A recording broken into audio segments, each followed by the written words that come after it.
अल्लाह मिली की मौत आनी दो अल्लाह जी रहमत में नाम इज्जत गैर कौम की पा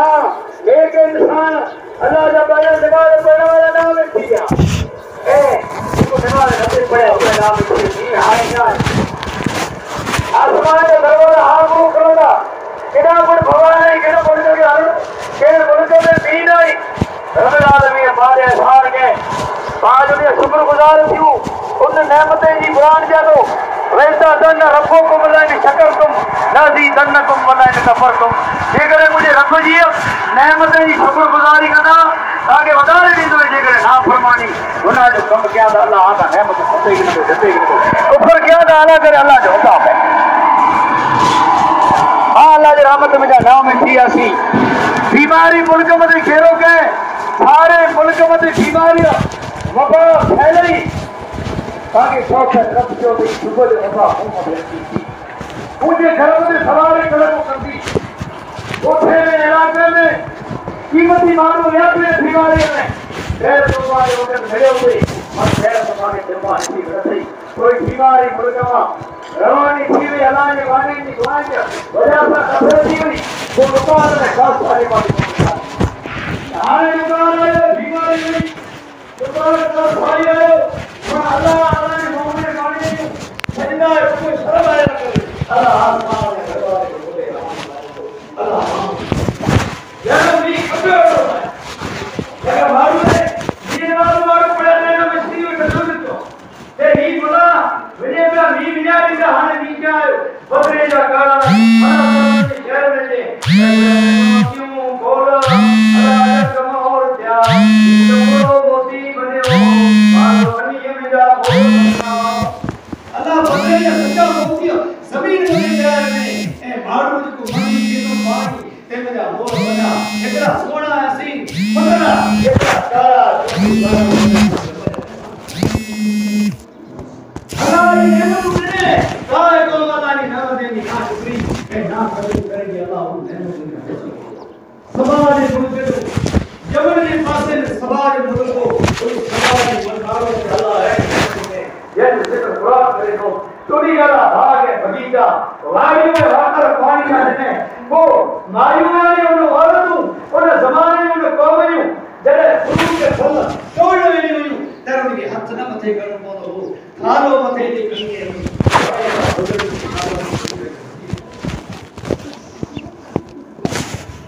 अल्लाह ताला नेमत देने अल्लाह जी के ना शुक्रिया ना करी अल्लाह थोड़े उड़ी खाबाजू उड़ी भाग बगीचा अल्लाह इसके नाबूद करे चले उड़ी ने जमीन है अल्लाह नक्शा बनाए चले खबर न पई तो ये जमीन या ही भाग दे या जो जिक्र अल्लाह के पाक बड़ा करे तो अल्लाह ने माने में तुझे नेमत थई तेरे शुक्रगुजारी क्यों सुलेमान अलैहि सलाम अल्लाह जो पैगंबर हो अल्लाह जो नबी हो अल्लाह को जमीन जो बादशाह बनाए तेरे लश्कर से जो भी तेरे बाकू दियो घेरो करे दियो जमीन मते बाकू के जे लाए बाकू है कीड़ियो है कड़े तेरे में तुसी ने सुलेमान बादशाह जो लश्कर जी तो भी लतो सुलेमान अलैहि सलाम अल्लाह के पैगंबर नबी हो जो जमीन जो बादशाह हो जेने कब्जे में हर यानी हवा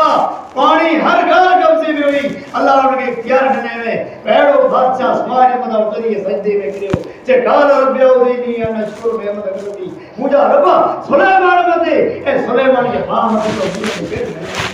जे मुझा रब्बा ही कीड़ी दी मुखे तो बाकी की पूरी चकाए अल्लाह हम तो ये उन्हीं ने मदे जो शुक्र खुदा रही हम तो मुझे गए तो सुलेमान की नेमत है तो अल्लाह को जमीन जो बादशाह बनाए हुए वहां ताबे बनाने ने हवा जना तक हलंदो सुलेमान जो हवा खड़ी थी ए बड़ सजदे में गिरो ही मारू इन मुल्क जो मारू सजदो करे की न हथ वदा करे की न उतरदो ना फरमानी गुनाह जो कम करे की न छड़ी दो शरारत करे की न छड़ी दो मुल्क की तबाही मा करे चली गए पा मुसलमान थी गेले और कुटड़वा करे मुसलमान के माराई बाबा हम नहीं हां जो तकीर सुई हुई इन जमीन में जो आदमी हर खेड़ा है इन पछम ये जमीन बे बे के जमीन में जाना नहीं अल्लाह जब आना अल्लाह में हुजूम करने वाला इंसान इन जमीन में अल्लाह पैदा है अल्लाह अहिड़े हाल में कि हिन ज़मीन में जन्म ॾिने ये मौली अब्दुल जहिड़े हाल में माण्हुनि खे माला माल करे छॾियो। अल्लाह जो माण्हू हिकिड़ो थियो उन भला सिपाही जमाती पढ़णा थिया। अल्लाह जो माण्हू लोहारी जो हज पढ़ानो त भला अॼु हज पढ़ाजे त ॿारहं बंदि थींदो। पावड़ दौड़ सुफ़ेद बंदो तुंहिंजी बुराई जो अॾो आहे चवंदा कि माण्हू जंहिंजे मौली अब्दुल में चए दौड़ो जो पूरो ई हिकिड़ो ॾींहुं ज़ना जो अॾो हूंदो। दौड़ो मौली अब्दुल में 300 जा वफ़ात करे वियो पर उन माण्हू हिकिड़े खे चयो माण्हू लॻभॻि अञा हयात आहे उन चए त मूंखे वरी साहब सॾु करे चए ही दौड़ो जो पूरो हिकिड़ो ॾींहुं ज़ना ई माना बंद रखो थिए भला लोहारी जो हज जिते हिजरे अस्वद रखाणो जिते काबे के सजदो करणो इन मुल्क जा माण्हू ओतिरो सजदो कंदा हुआ इन माण्हू खे फेरे करे इन अल्लाह जे माने खे ये ताकत न हुई ये पोतरी दीनी जज्बो ये अमल हो ये दुआ हुई अल्लाह जी रहमत में हमें दुआरो हो जने लोहारी जो हज बढ़ाणो तेरे मुल्क जे माण्हू खे भेरा करे जे तो जेकर लोहारी जो हज कायम थी वियो त क़यामत जे ॾींहं ताईं काबतुल्लाह के माण्हू सिकंदा आहे माण्हू काबतुल्लाह ॾा घुरंदो ये हज कायम थी वेंदो इन हज खे पाण ठाहिणो आहे। ठहियल कपड़े वारा माण्हू नवा तेल खुले वारा अहिड़ा नवा माण्हू से विड़िया न थी गंदड़ियूं बेसेनियूं पहिरें ॿधी करे घर में फिरंदा पिया हुआ मौली साहब जे आवाज़ मथे लबैक चवण आया अल्लाह जे बाने हुन लोहारी जे अजल करे जेल में पुण खे वञणो पियो। अॼु मुल्क जे अंदरि केतिरा इल्म वारा माण्हू भला कंहिं ते हिकिड़ो केस थियो न मथे 150-200 केस थिया अल्लाह जे बाने खे जॾहिं जेल में बंदि कयो तकलीफ़ है ना खून न करे आयो को गुनाह न कयो अल्लाह जी तौहीद वहदानियत जो ऐलान कयो अल्लाह हिकिड़ो आहे अल्लाह जो रसूल हिकिड़ो है जे पैगंबर मक्के में आयो मक्के वारे आए मक्के वाला अल्लाह हिकिड़ो है ऐ मक्के जा कुरैशो आई सच्ची तौबा करे अपने गुनाह की माफी करो अल्लाह जो पैगंबर मोकल रही जने अल्लाह ने नबी इस्लाम जो ऐलान कयो मक्के में जने तो इन जो गोल भाला के तर मक्के जा कुरैश ओडी बड़ी जा कंद धरी पिया जे भला साहब जे शहर में ने त गुरबागनी सरका था अबशी कुरैश एक था आयो जरे अरबी नमी गरीब ने सावकार बने ठिकड़ा थी गया ए हबस जा कालड़ा बुछड़ा है मक्के जा सोना इंसान अबू जहल अबू सुफियान जड़ा ए अब्बास जड़ा मरे मारो एकले पहले बार जड़ा अल्लाह की जड़े आयो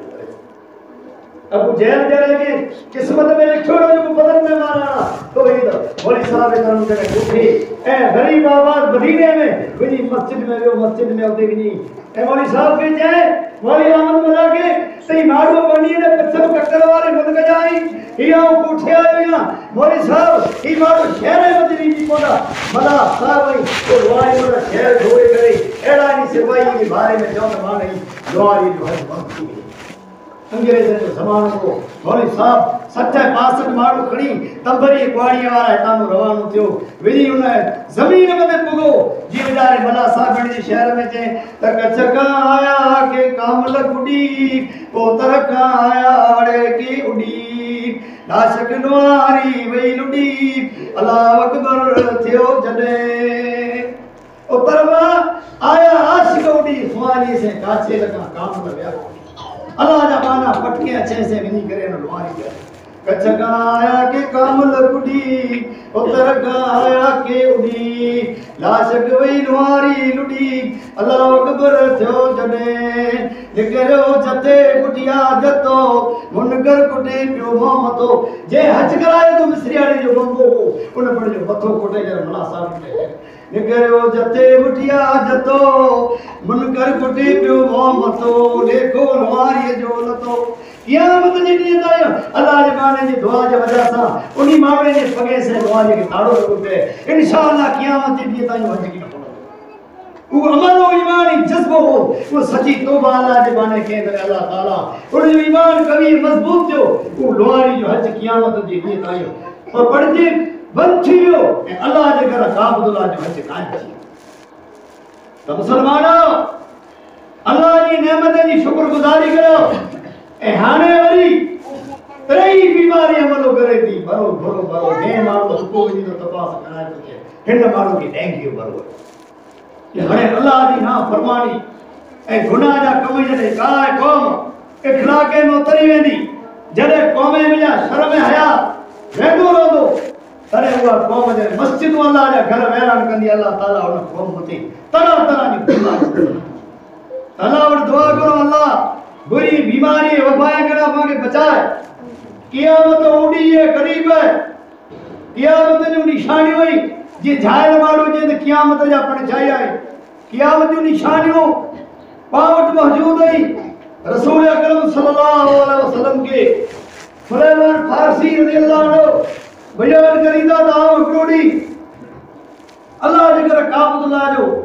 दरवाज़े जो कड़ो पकड़ियो हो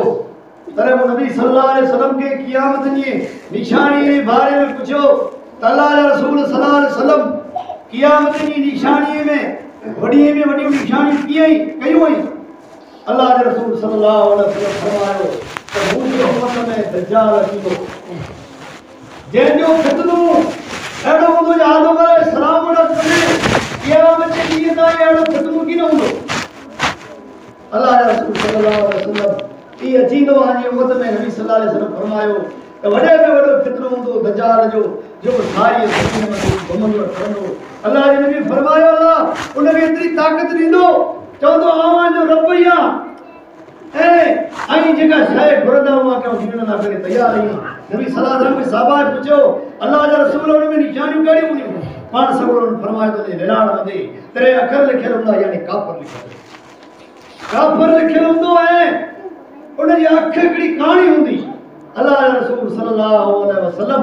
पोइ उनखे माण्हू इल्म वारा माण्हू जेको हूंदा सुञाणंदा ऐं जेको न हूंदा इल्म वारा बेइल्म माण्हू जाहिल हूंदा अल्लाह जा नबी इनखे कीअं सुञाणंदा पाण सगोर फरमायो जेको ईमानदार अल्लाह जो माण्हू मुस्लमान हूंदो मोमिन हूंदो 5 वक़्त नमाज़ पढ़ण वारो हूंदो हिनखे इल्म कीन हूंदो अल्लाह हिनखे ईमानी जज़्बो एतिरो ॾींदो ई सुञाणंदो त तूं अल्लाह नहीं तूं काफ़िर आहीं नबी सल्लल्लाहु अलैहि वसल्लम हिनखे एतिरी अल्लाह मोहलत ॾींदो जेकॾहिं नौजवान छोकिरे खे सॾु करे उनजे उज़वे जा टुकर करे उनखे वरी उन जॻह मथां उथियारे अल्लाह एतिरी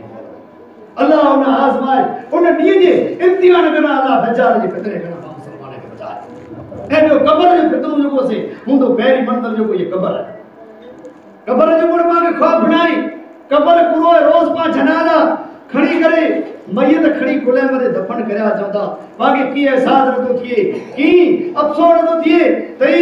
असां बेरो वीचारो हलियो पे फिरियो पे असां बेरो दुनिया में ज़मीन में हलियो पे जी क़बर जे हवाले कयो तो उन क़बर जेको आहे अमीर उस्मान गनी रज़ी अल्लाह अन्हु जो गुलाम अर्ज़ करे तो त अमीर उस्मान क़बर में रुडो पे तेरे मुंह को अमीर आखिर की बड़ी मंजिल के तो वो क़बर ते कोड़ा हो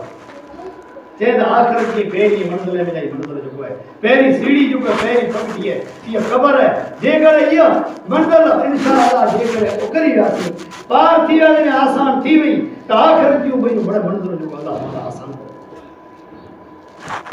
त क़यामत जो वडे में वडी निशानियों सजो लोंद बरा उभरंदो निकरंदो आए पासा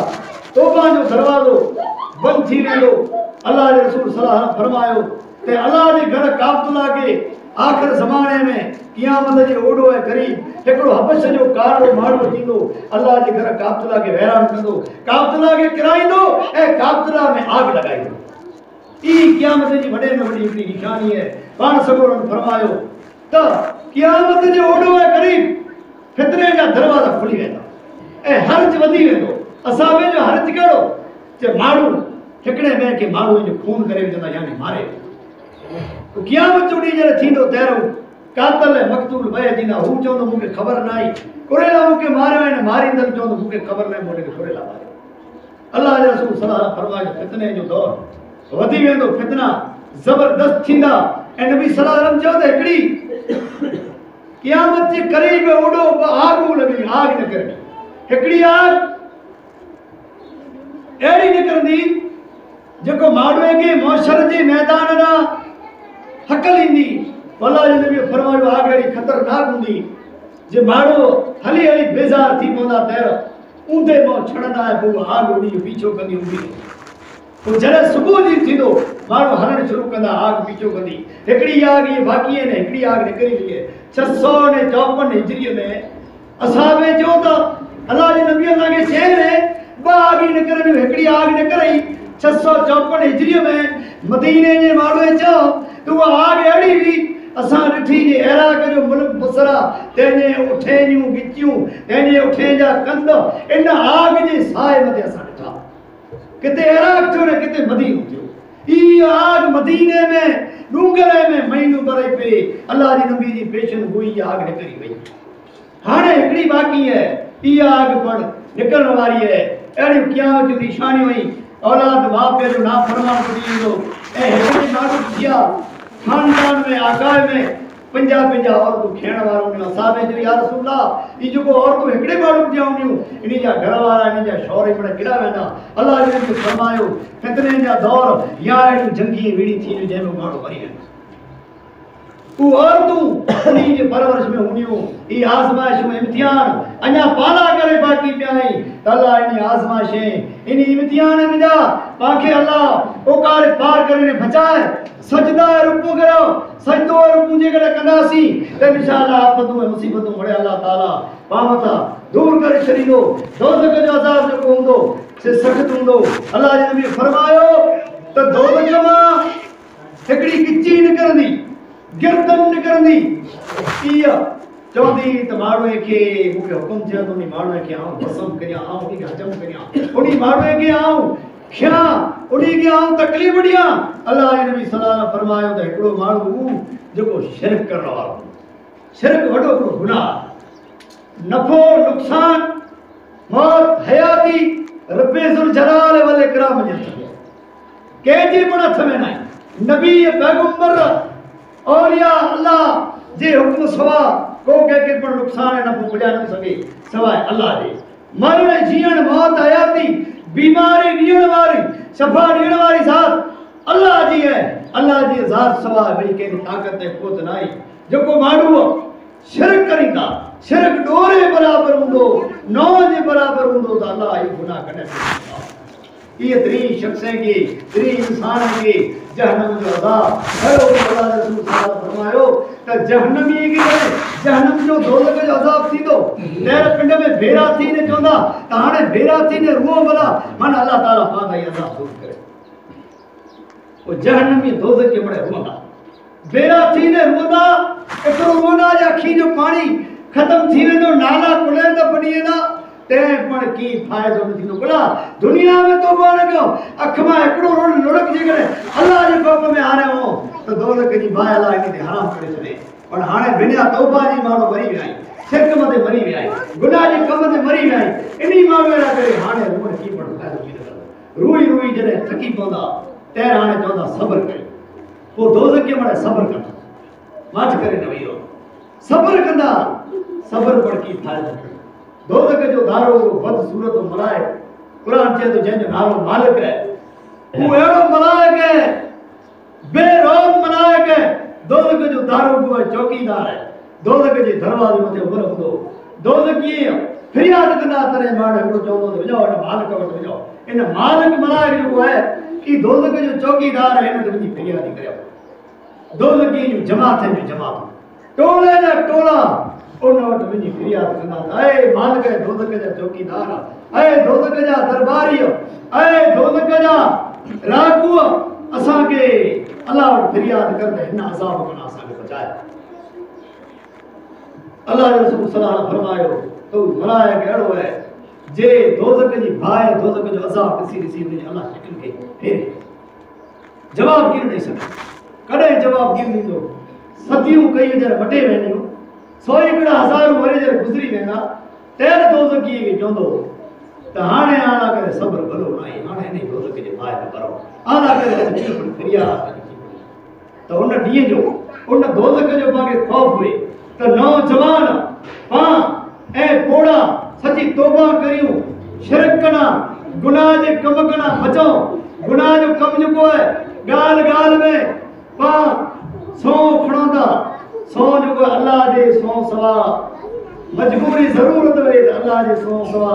मस्जिद जो सौ है शिरक है कुरान करीम जो शिरक खण काबतुल्लाह जो के दिस जो खीर जाए जो छाए जो ई बड़े जो कोई गुनाह जा कम ई बड़े नंढियूं गाली जो कोई पागड़ी के अंदर मौजूद है ई बड़े बड़ो गुनाह शिरक है शिरक जे कम कना बचो सची तौबा करो पंज वक्त नौजवान नमाज पढ़ो ए चेहरो मुसलमानो आ मोहन मुसलमान आहियूं सुञाणो था मां हिकिड़े ॿिए खे ऐं पैगंबर इस्लाम जनाब मोहम्मद रसूलुल्लाह सल्लल्लाहु अलैहि वसल्लम क़यामत जो ॾींहुं शिफ़ात उन्ही माण्हू जी कंदा जे सचो पको उन्ही मथे पैगंबर ते ईमान आंदो ऐं चेहरे मथे लाड़ी चढ़ी हूंदी क़यामत जो ॾींहुं जॾहिं अल्लाह जे पैगंबर जो त मुंहिंजी क़ब्र खुलंदी छाती मुबारक ॾाढ़ीअ सां भरियल हूंदी अल्लाह वटि दुआ आहे घुरंदो मुंहिंजा रब मुंहिंजे हिन उम्मती अल्लाह ऐं शिफ़ात कयां मुंहिंजी शिफ़ात क़बूल कर जेकॾहिं नौजवान ॾाढ़ी चेहरे मथे न हूंदी त पैगंबर खे उन्ही माण्हू खां नफ़रत थींदी ऐं शिफ़ात क़यामत जो ॾींहुं कम की न थींदी जी नमाज़ में मुतकिर में चयो त गैर मुस्लिम खावड़े जे अंदर जवान है दुकान मथे उन चयो ए मौलाना अया जे जवान के चयो असी त गैर मुस्लिम आहियूं असा के दाढ़ी जो हुकुम नाही पर मुखे दाढ़ी तो ऐसे एड़ो बुरो लगे तो जब मुझे चेहरे में दाढ़ी न लाया मुझे आरी से जे अंदर चेहरो न्यारियो तो मुझे चेहरो सोनो लगे तो दाढ़ी करे पर मुझे तस्कीना अने जवान है के असा गैर मुस्लिम जेतरो शर्म हया न तो थी जो दाढ़ी रोज खबर है लूत अलैहिस्सलाम जी कौम जो सुबह जो उथींदे दाढ़ी कुड़ी दी बुराई मते पई हुंदी भी अल्लाह जे पैगंबर लूत अलैहिस्सलाम ने चयो है कौम जा माण्हू ए बुराई करने वाला नौजवान छोकरे से वो बुराई करना वा अल्लाह जो माण्हू एडो मजबूर थी पियो एडी तकलीफ़ अल्लाह जे माने पई उन एतरे सोची थे अज भला पिणियूं घरवारी में पिणियूं धीऊ भला वे के साथे के ई मारो भेट वारो जवाब जेको मेरे तो जवाब जो सौंपे लूत अल्लाह जो मानू इतरो मजबूर जो उन कौम ने शरक छे लूती के छे जना खोरे के छे ताई जे कने न रहंदा हो ए दाढ़ी कुड़िया बदकार त मुन नियाणियों नबी जो हाज़िरी इनी से निकाह करे के नो होया नी शावत पूरी केड़ो मजबूर कौम के लूत अल्लाह जे बाने जे अल्लाह पाक चयो है लूत इन कौम ला करे हाने हिदायत आई ए लूत हाने इन कौम के छड़े दे जिया बेचारा जे आलम मजबूर थी विया माण्हू के चई त माण्हू एड़ो खिसे तो आदत बता जड़ो कुंगर कारो के खिसे कोई माण्हू को आदत नमाज़ी में भले ए बेनमाज़ी में भले कोई पड़ी आदत न चले जे में जो आदत है वो आदत उन जी उते पूरो हो जाए लूत जे ए मुझे कौम जा मारो आई ना जवान ना नजो आई मुझे नियाणी में से निकाह करे जो कम साबत को रही ये पूरी करो है मुके लजाया ना हम अल्लाह जो पैगंबर आया अल्लाह जे जिब्रील मलाइक ए मीकाईल जो तो देर न कर लूत असा के हुक्म है इन कौम के असि खत्म करने वाला आयूं ये कौम खत्म घरवारी लूत अलैहिस्सलाम जी पर इन कौम जे बदकार भी नबी जी घरे वाली लूत अलैहिस्सलाम जी घरे वाली भई कौम जे माण्हू के चे अल्लाह पाक फरिश्ते के हलाए सोनी शक्ल लिबास वाला जरे सोने लिबास वाला लूत जे घरे आया कर कौम वाले के चे जे कोठ सजी वेड़ा छोकरा सोना नहीं असा जी घरे आया सोना सीने पैगंबर नबी के घरे वाली अल्लाह ताला तेरी इब्राहिम अलैहिस्सलाम मेहमान आया कुरान हंसर में जिक्र करते सूरह ज़ारियात में सूरह शोरा में कुरान क्या तो लूत अलैहिस्सलाम और मेहमान को पहले इब्राहिम अलैहिस्सलाम गोश्त रखी रहने ने फिल्म में जोर मारना को चाहे मेहमानी आजी कही है मानी क्यों चाहे इब्राहिम असी न खादे का पाक कयो थी चौथे आसमान जा भलाए चफरो कम में आज इब्राहिम जो जैसी आया आयो तो पुत्र जी मुबारक जो साग जी नालो रखोंदा जो याकूब को जो पुत्रो ए जो जैसी लूत अलैहिस्सलाम की कौम खत्म इन टाणे कौम खत्म थई मड़ी कौम में अजाब आयो किन टाणे आयो फिरो अस्सलातु खैरु मिन नौम निमाज निंद्र का भली जर मुस्ताफिर बांगो इते भी सदा करे सियारे में पा घरे सदा पे आयो कुकड़े बांगू नो कुकड़े तवारू कयो अल्लाह मलाइके को उनके जल्दी करो कुरान जो आलिया साफिला वन करना असा जमीन के हेठ मते कयो वो जमीन के आसमान दे खड़ी करे जमीन के ऊंधी हणी ए मथा पक्कल मिट्टी जा खड़ा वसायो लूत अलैहिस्सलाम जी को तबाह बर्बाद थी वई पैगंबर अलैहिस्सलाम जो जमानो आयो उता मटिया तेरा सामने की जे हिन जगह वाला छपा दे कपड़ो उठे ने मटिया ये जगह हुआ लूत अलैहिस्सलाम सदूक वाली लूत जो कौम गया खत्म किए ता कपड़ो उनका मां दे मरदा बची अल्लाह के लठ में आवाज ना आई जेका कौम अल्लाह जी ना फरमानी करे थी बुराई बेहयाई मथे उतरी विझी थी अलाह उन क़ौम जा नस्ल जेको तबाह बर्बाद करे छॾे थो कई माण्हू पाण ॾिठा जंहिंजा नस्ल जेको ई से तबाह बर्बाद थी विया से हिते भला ही माण्हू बाबा हिते वीचारे भला चए त तूं छा ई शहर पुराणा जिते रियाज़े राणियूं ऐं राणा मौत पिटाया मणे माणा तूं अॼु या सुबह सियाणा ओॾे ॾियो वञे ॾुआग दुनिया दर गुज़र जो माग साध संबूड़ो जान बजागो सुहावना तो सिकंदर दारा सोरा सोरा रुस्तम पारा वजाए विया पिण जा वारा जंहिंजे कोठे कंदीअ किनारा चिबू चिबरा गन चाग अॼु ते चिबू चिबरा उन कोठे किले में उन बंगले में वेठाई चमड़ा वेठाई चरिया माण्हू वेठाई माण्हू को नथो अचे ई भला तो नाई ॾिठे क़ुरान जो तो हालत सोरो मिलंदा असां तो कढा गया कई थर बदलाए छॾिया भला उनी तूं भुड़का सुने तो कान ॾेई जिनी क़ीमत वॾी मज़बूत माड़ी पे जिनी अॾई केॾा त जंहिंजी लॾ वई लॾई ये जाए किरे जवाब ये कान बंगला है बगीचा बनाया वो दरवाजा बंद पिया भला उनजी लॾ केॾा लॾे वई माइट या तुझा मरी जेका कुछ तूं का ख़बर कई वरंदी न का मिलंदी वरी जाए किरे जवाब तुझा पण माइट मुकाम में सदा पे उनी वटा को वरंदी मिली है आमन जायो छड़ कौम यू काल हित गड जंहिंजो सुणे न तो अॼु ता को सॾ जाए कीअं ॾे जवाब हिकु रुए ॿियो चए त ॾाढा ॾकंदियां जॾहिं अज़ीज़ जे क़रीब क़ब्रिस्तान में खणी वञे था ऐं हू पिंड वीचारो उनी खटाई जे बागे में वेठो वई रूमाल से पियो मुंहुं उगे रोटी पियो उगे ऐं हिकिड़ो रुए पियो ॿियो चए पियो त हो छिपर खण होता हिकु रुए ॿियो चए त ॾाढा ॾकंदियां कहंदा क़बर मुंहिंजे कीअं मांग माक नांग माकूड़ियूं मगज़ अल्लाह बस बाकियां ॾींहं में तो जा ॾींहं बा कोई न डस अल्लाह बस बाकियां हिन ॾींहं में हिन दुनिया में तो जा ॾींहं पाई हिकिड़ो उन ॾींहुं जिन ॾींहुं तूं जन्म में तोजो तोखे जन्म मिलियो यानी तूं पैदा थे उन ॾींहुं तुंहिंजी ख़ुशी जा ॾींहं मिलिया ऐं ॿियो जिन ॾींहुं तोखे ख़बर हूंदी पई जिन ॾींहुं तूं मरी में तुंहिंजी वफ़ात पई ॾींहं में तो जा ॾींहं बा कोई न डस अल्लाह बस बाकियां हिकिड़ो ज़िंदा में टेर माण्हू खे ख़बर पई ॿियो मरी वियो उनजो जो डस न आई अल्लाह ॼाणे क़बर में पूरो थींदो त हालत घणी जी थींदी बिरादरो वधारे सॼो ॾींहुं तकरीर करी पियो त कीअं पण फ़ाइदो न आहे मेन ॻाल्हि जेको आहे ख़ूबी आहे से अमल जी आहे असीं तौबा करियो ॾींहं जो कोई से ही गुण जा ॾींहं खिलण ऐं ऐश शरत जा न आई माण्हू दुनिया जी सारी दुनिया जी हालत जेको आहे तमामु ख़राबु आहे कश्मीर जूं माण्हू पंहिंजी दुआ न सघे कई सरदे मथे रोअण वारा अमन वारा मुस्लमान असांजी नौजवान छोकिरीअ जी बेहरमती थी थी बे असांजी इज़तूं लुटजे थियूं फलस्तीन जा पाड़ा पिया ॾियारी असां लाइ करे दुआ करो आधी राति जो उथी अॼु नरम बिस्तरा गरम बिस्तरा छॾे करे सजदा रुकू करे असां लाइ अमन जो दुआ करो त अल्लाह ज़ालिमनि जे ज़ुल्म खां असांखे बचाए आजो कीअं असांखे नथो खपे असीं आजी दुआउनि जो मोहताजी आहियूं असांजा भाउ जवान असांजा ॿुढड़ा ज़ईफ़ पिया असां लाइ करे दुआ करो त असांजा जेको इज़तूं लुटजी वयूं असांजी माउ भेणियूं अल्लाह इनजी इज़त जी मदद फरमाए अल्लाह वटि मुंहिंजी दुआ आहे त अल्लाह जेकी मूं चयो मुंहिंजे आंखे मूंखे अमल करण जी अल्लाह तौफ़ीक़ अता फरमाए अल्लाह आलम इस्लाम जी मदद करे खूणे खूणे में मुसलमान को परेशान है अल्लाह रब्बुल आलमीन उनके अमन को करे अल्लाह मरी वरे के खताए के माफ फरमाए बीमारी के अल्लाह शिफा दे बुरी बीमारी मुसीबतें आफतें बुरे हादसे बुरे मौतें का अल्लाह ताला हमें बचाए अल्लाह पानी माए ए भेण की इज्जत दी आबरू जी अल्लाह ताला फर्ज फरमाए अल्लाह अमन जा पाके दी दिखारे अल्लाह कुटड़ में कूड़े कना जुल्म कना अल्लाह ताला पाके बचाए आमीन सुमा आमीन वाक़िअ दवाना अल्हम्दुलिल्लाह रब्बिल आलमीन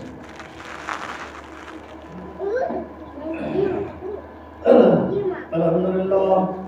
अल्हम्दुलिल्लाह नहमदुहु व नस्तईनुहु व नस्तगफिरुहु व नऊज़ु बिल्लाहि मिन शुरूरि अनफुसिना व सय्यिआति अमालिना मन यहदिल्लाहु फला मुज़िल्ल लहु व मन युज़लिल फला हादिय लहु अशहदु अन ला इलाहा इल्लल्लाह वहदहु ला शरीका लहु व अशहदु अन्ना मुहम्मदन अब्दुहु व रसूलुहु إن الله وملائكته يصلون على النبي يا أيها الذين آمنوا صلوا عليه وسلموا تسليما اللهم صل على محمد وعلى آل محمد كما صليت على إبراهيم وعلى آل إبراهيم إنك حميد مجيد اللهم بارك على محمد وعلى آل محمد كما باركت على إبراهيم وعلى آل إبراهيم إنك حميد مجيد سبحان ربك رب العزة عما يصفون والسلام على المرسلين والحمد لله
Assalamualaikum warahmatullah. Assalamualaikum warahmatullah.